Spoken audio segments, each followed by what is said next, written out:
Hey everyone, Vance here with you from NWR Lights in Tucson. This is our first video for our 2024 light shows. Big thing that we focused on this year is trying to maximize what we're doing with our space outside. Yards are small here, so we have very limited space to work with, but also looking at some lessons that we learned last year. And all during this, really doing some research out there to figure out different ways that we can save money and put on a really great show and do so in a budget-friendly fashion. Some of the big changes this year, we're going to be adding some high-density props from, I think all of them are coming from Gilbert Engineering this year, and just great folks there. We're also adding a lot of P stakes to the show, different power supplies this year. I'm going to be running P stakes down the side of the house and all around the front of the house. So some comments last year from folks that, we needed to kind of fill out the house some more. I am not a fan of lights where it fills, the entire front of the house. So I'm going to stick with my snowflakes up front. I have added some things in, like the downstairs window on the den. I'm going to be putting some Rosa wreaths, 36-inch versions here on either side of that window, getting those from Gilbert Engineering. Over here is the Gilbert Engineering Hatitudes. And those are great because you can use them for so many different things. Again, you can make all sorts of faces, whether it's ghosts or pumpkins or reindeer. You can do all sorts of stuff. And then I'm also going to be putting a pretty substantial matrix here on the garage door this year. So those are some of the changes for this year, hoping to bump up the show some. But yes, modeling in 3D has been a new challenge. But and yeah, in real life, it's not going to probably look exactly like this. But at least this allows me to kind of zoom around when I'm running a sequence and see what it's going to look like. And the other thing to focus on this year was how to keep it budget friendly. We still feel like we did keep the show very budget friendly last year. I'm holding comment for the moment. I did find an unusual resource for pixels and waiting to see if they ship and what the quality is like when they come in. But if they turn out to be as good as they're supposed to be at the price they are, I'll be sharing that information as well. Trying to give an opportunity for those of you out there that are, again, trying to be budget friendly to save some money on some pixels. So I'm going to take the hit if it doesn't work out. But if it does, I will go ahead and share where I purchased my pixels from in case others want to do that. So focusing on expanding the show, focusing on keeping it budget friendly, showing you, how we're doing that and what we're adding. I really have been looking ever since Christmas ended last year, and I think you have to do that to make your show a success. I was already in it in January and February, shopping for pixels, shopping for power supplies, doing my research. So this hobby takes a lot of time, dedication, blood, sweat, tears, money, all of the above. So if you are going to jump into this, don't jump into it lightly. I started last year about June and barely got ready by November to get my Christmas show up. So I knew better this year. This year I started, again, realistically in January, starting to plan out, if you want your light show, I think to succeed, you're going to have to be able to be dedicated and give time to it throughout the year. So.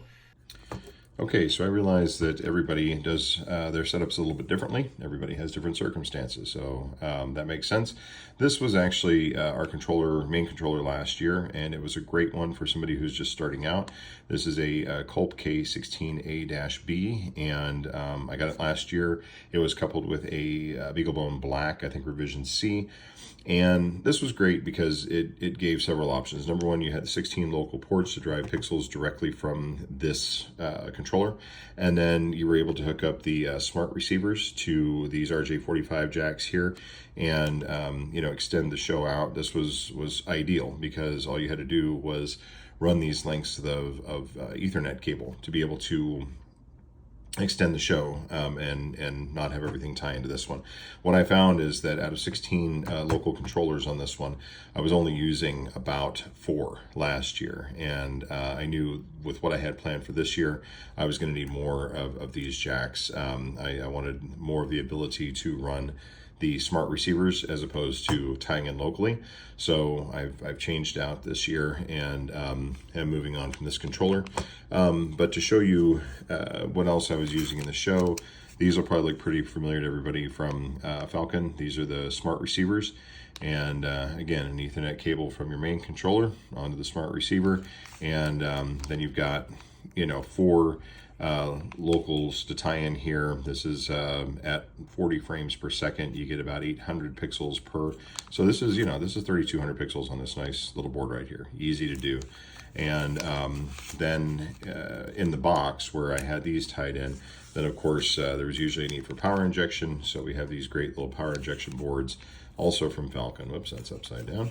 And I would tie these in the same box, these two together with a power supply, drive the pixels from this one and power inject with this one. So this was kind of my typical setup last year. I'm still primarily working with these two down here this year, but again, I've changed this one out. So I've rigged this up temporarily, but this is what I traded out for this year. I gave up the K16AB and am moving to the K64DB. Again, this is from Culp. This is my BeagleBone Black that was in use last year. I went ahead and moved it over here this year. I went ahead, I think it came with a 32 gig micro SD card. I purchased 128 gig so that I had some additional room to work with, and I put the latest version of FPP player, which I think is 7.5 last time I looked. So I've got the latest version of FPP running the BeagleBone Black. Normally in my show, and you'll probably hear this from a lot of people, I do make sure to tie the network in over Ethernet as opposed to wirelessly. I've got this in right now just while I'm testing and playing around with the wireless adapter, but ultimately you want to be sure that you're tying, my opinion, that you're tying your network in via Ethernet, this jack over here on the BeagleBone. Otherwise, you get packet loss and your show gets kind of sketchy if you're trying to run it wirelessly. So highly recommend that, wherever you're placing your main controller, you have a hard Ethernet line going to it, and that will keep your show from glitching. Hopefully it will keep it from glitching. But what I'm loving is all of these RJ45s here. Again, I don't plan to run any, obviously, pixels directly to this controller. Close by, I again will have this smart controller here. I'll run the pixels from that, but I want to be able to run the Ethernet cables from these RJ45s all over the yard, and be able to run the show remotely without anything really coming into my main controller. Again, this is only rigged up temporarily while I'm playing around with the show. So the board itself is, even though my show is 12 volts, this board and everything on it is driven by 5 volts. Don't need to have 12 volts here because, this is only sending data to the smart receiver, and then the smart receiver is going to have 12 volts going to it, and that's what's going to supply your actual pixels, right? So you don't need 12 volts on this controller. It's only 5 volts to operate the BeagleBone, to power this, and to make sure that the data can all move to all the smart receivers. So this is 5 volts, 90 watts, way more than is needed for running this board, but it was $20 on Amazon, so I went ahead and picked it up. Again, I do not intend to leave it this way, but this was just kind of a temporary rig up where I can play around with the controller as I test the show, but eventually I'll build this into a different box, a better box, and this will be my main controller. So another change that we're making this year to try and kind of be a little more cost effective with our show is to change up the power supplies we're using. I have made mixed reviews on using these Hewlett-Packard server power supplies to run the show. But going to go ahead and give it a shot this year. You'll have to wait and I guess for another video to see how things went and give you some feedback on how the power supplies work. But they were inexpensive. I got these 1200 watt power supplies off of eBay for about $20. And the model number in particular, the DPS 1200 FB-1. That's the one that I had read was the good one to get. Again, this is a 1200 watt power supply. I don't plan to max it out, but certainly, you know, will make it easier as opposed to trying to stack a bunch of 350s or something to make this work. So these boards that you can see affixed to it, I'll put a link in the comments on the video, but these are from a company called Parallel Miner, and this board just slips right onto the power supply. I'll bring another one over here so you can see here the way the power supply normally looks. And again, this board from Parallel Miner is it just, you know, slides right onto there. And then you can see along here all of these ground points that you can tie into, and all these 12 volt points that you can tie into, and you've got monitoring of your voltage right here on it. So about $20 for the server power supply off of eBay. I think this was about $13 or $14 off of Parallel Miner. So, you know, all told, $35 for this whole setup. I mean, that's about what you would pay for one of the Meanwell 350 watt 12 volt power supplies. I didn't mention that my whole show is 12 volt, but yes, just going to give these a try this year because you know, getting big into the show, things like a matrix that has 8,000 pixels in it, you know, you'd have to stack a bunch of power supplies. So having these 1200 watters, I think, will make a big difference. That's going to be in addition to our 350 watt power supplies from last year. We also had purchased earlier in the year some 600 watt Meanwhile power supplies from Blinky Pixels. First experience dealing with Blinky Pixels this year. Again, I'll put a link in the comments.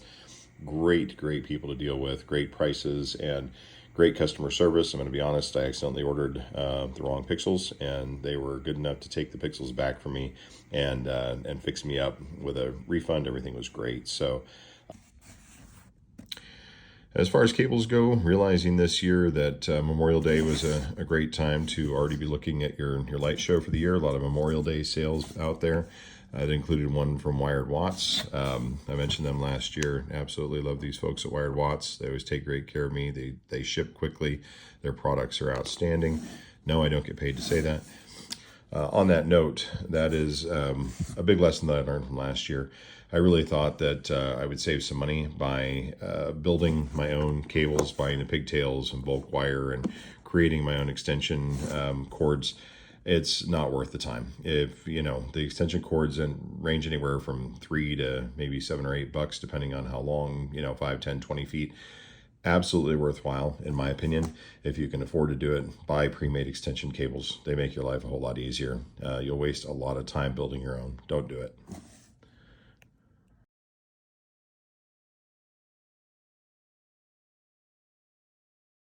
Down here, the Gilbert Engineering Habitude Quartet. Those are about 700 lights in each one of these, so 2,800 lights.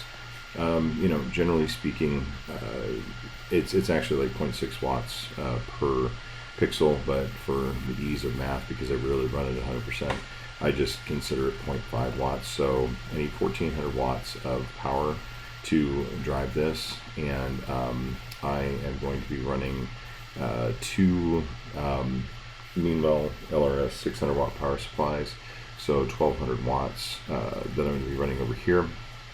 Again, it's shy of what I would need at 100% brightness, 1,400 watts, but in my experience last year, that's going to be more than sufficient. The matrix, about 8,000 pixels in the matrix. That's about 4,000 watts that are needed. And that one I happen to have, as I've shown earlier in the video, the HP 1,200 watt power supplies. I'm actually going to be running, I haven't decided yet, 3 or 4 of those. So be somewhere between 3,600 and 4,800 watts of power to drive the matrix. Okay. For the rows of wreaths, those are I think about 700 lights each again, so about 1400 bulbs total on the rows of wreaths. So going to need about 700 watts of power. Again, probably just going to use a singular LRS 600 mean-wall power supply to drive these. It'll be a little shy, but since I'm not running at 100%, it should drive these just fine. Megatree, this is going to be about 4,000 pixels or about 2,000 watts needed. Going to use two of my HP power supplies, the 1200 watt power supplies, to drive the Megatree. That's going to be more than enough. And then for some of the smaller stuff, I've thrown, I'll end up throwing several things, onto a single controller and set of power supplies. So the next thing I'll have, for example, the arches and the piece stakes. The piece stakes look like a lot, but at only 5 pixels each, there's going to be like 750 bulbs, I think, or 750 pixels in the piece stakes. The mini trees, all told, it's going to be about 2200 pixels, and so I need about 1100 watts. So again, I'm going to use a couple of LRS 600 watt power supplies to drive all of those things. From my main controller, in that area, I will end up putting things like the candy canes here, and the house outlines, the pillars out in front of the house. These are those WS2815 strips. They don't seem to be as power hungry, but again, I'll take a lot of these things and put them all onto one controller. The math I've got out here is about 1500 pixels for everything that I'm driving down here, 750 watts of power needed. So I actually have a box already built that has 2 of the LRS 350 watt power supplies, and that's so 700 watts. I need 750. That's going to be plenty. And finally, all the stuff up here on the roof line, as far as the outlines, the windows, and the snowflakes.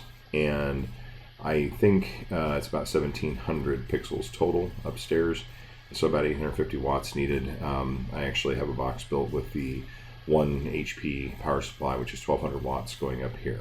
So everybody's going to do something a little different, but as I mentioned, I just kind of take the number of pixels, cut it in half to figure out, basically 0.5 watts per bulb or per pixel, and that's how I come up with my power.